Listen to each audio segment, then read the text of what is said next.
من اینجا اکای زفر جان بسیار خواهش کردم اینجا رفتم سرود جانمه بازی میبرم خدا خواهد بچه های بازی خیلی اکای اینجاست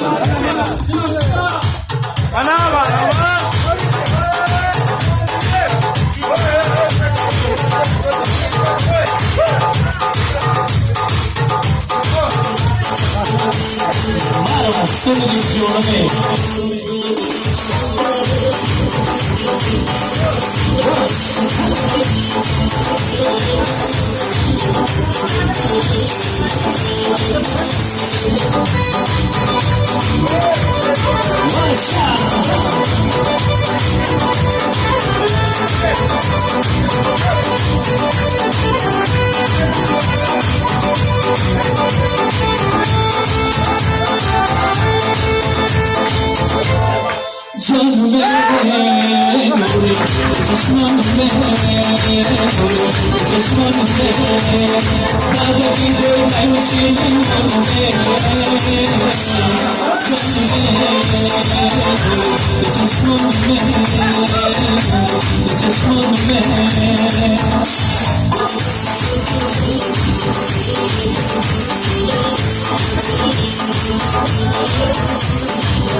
نظری حسنی تو تماشایه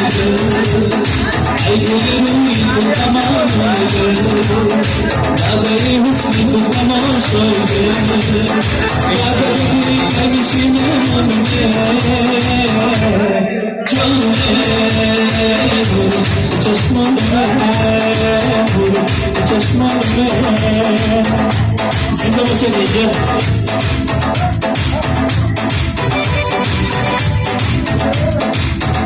برادر عزیز من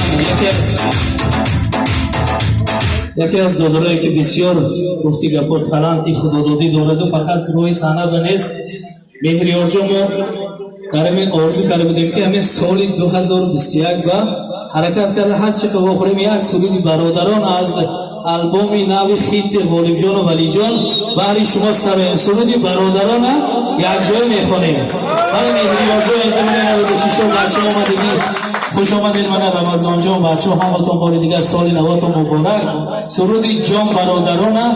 حتی من مهریار جان دادری عزیز میخونیم با مهریار جان بسیار سراینده خوب است اگر شما امکانیت اجازه دید یک سرودی از استاد زندگی خیلی که من سرایدم سراپا و آبی سوزانه من استاد مینوازم به سراید مهریار جان خوش آمدی من سرودی جان برادران دل و جان برادران سرودی برادران برای شما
What's up?